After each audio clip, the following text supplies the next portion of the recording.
Assalamualaikum warahmatullahi wabarakatuh. Perkenalkan, saya Rahmawati, mahasiswa S1 Keperawatan Universitas Jenderal Ahmad Yani, Yogyakarta. Kelas A, kelompok 6. Di sini saya akan menggambarkan sel prokariotik. Selamat menyaksikan. Pertama-tama yang harus disiapkan buku gambar, pensil, penghapus, pensil warna, dan spidol warna.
Baik teman-teman, sedikit saya jelaskan ya.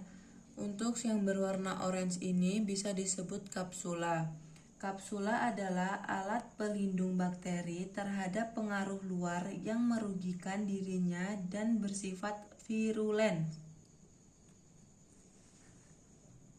Untuk yang berwarna kuning bisa disebut dengan dinding sel. Dinding sel adalah matriks ekstraseluler yang menyelubungi tiap sel sebagai pelindung dan pembentuk sel.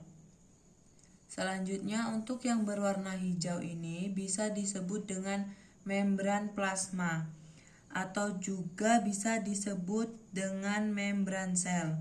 Membran sel adalah membran tipis yang melindungi sitoplasma suatu sel. Fungsi membran sel sangat penting untuk melindungi keutuhan bagian dalam sel. Warna biru di bagian dalam ini namanya sitoplasma. Sitoplasma merupakan cairan dalam sel yang mengelilingi nukleus dan menjadi tempat untuk organel sel menjalankan fungsinya. Organel sel yang dimaksud meliputi mitokondria, lisosom, ribosom, retikulum, endoplasma, dan aparatus Golgi. Yang berbentuk bulat berwarna biru disebut ribosom. Ribosom merupakan organel penting dalam sel eukariotik maupun prokariotik. Fungsi ribosom menghasilkan protein dan melangsungkan sintesis protein. Dan yang berwarna merah ini disebut plasmid.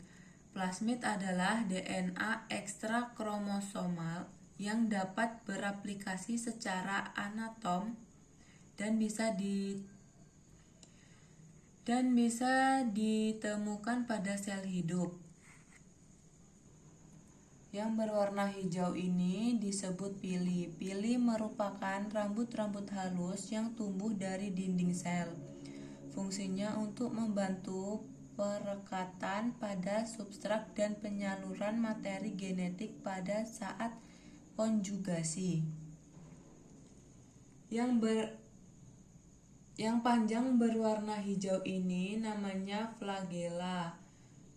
Flagella bakteri. Flagella bakteri adalah struktur yang berperan dalam pergerakan sel bakteri.